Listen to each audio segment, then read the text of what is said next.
მოგესალმებით, მოცემულ ვიდეოში ვნახავთ თუ როგორ დავამატოთ ახალი კატეგორია.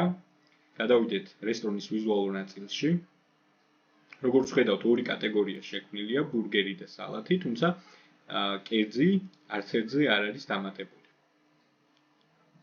ამისათვის გადავიდეთ მენიუს კატეგორიაში.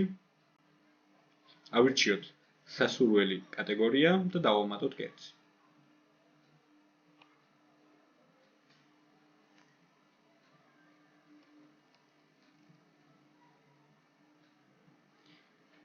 პირველ რიგში შეყვავს კერძის დასახელება, მეორე ველი გახლავთ აღწერის.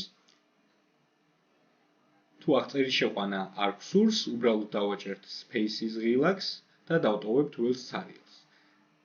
მესამე ველში შეყვავს კერძის ფასი.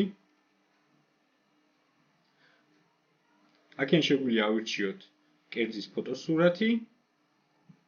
თუ არ გვაქვს, შეგვიძლია დავტოვოთ ცარიელი და დავამატოთ კერძი. კლასიკური ბურგერი შეიქმნა. ვნახოთ ინგლისური მენიუ. როგორც ხედავთ, პროდუქტი შეიქმნა, თუმცა დასახელება არ წამოიღო ქართული ენიდან. კატეგორიის მსგავსად, აქაც პრიორიტეტულია, რომ დავამატოთ ინგლისური ენიდან ახალი პროდუქტი. მოდით დავამატოთ სალათებში ახალი კერძი.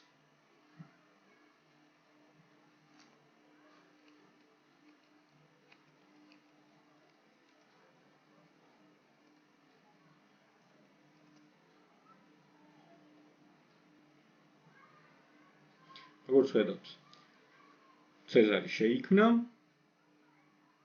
გადავიდეთ ქართულ მენიუში, დასახელება გადმოიტანა.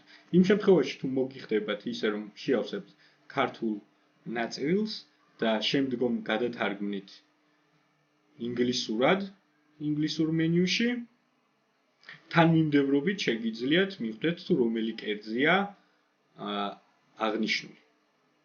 პირობითად, თუ ქართულში პირველი ცეზარი გვაქვს, ინგლისურშიც პირველი იქნება ცეზარი. მიუხედავად იმისა, რომ დასახელების გარეშე იქნება გადმოტანილი. მადლობა ყურადღებისთვის.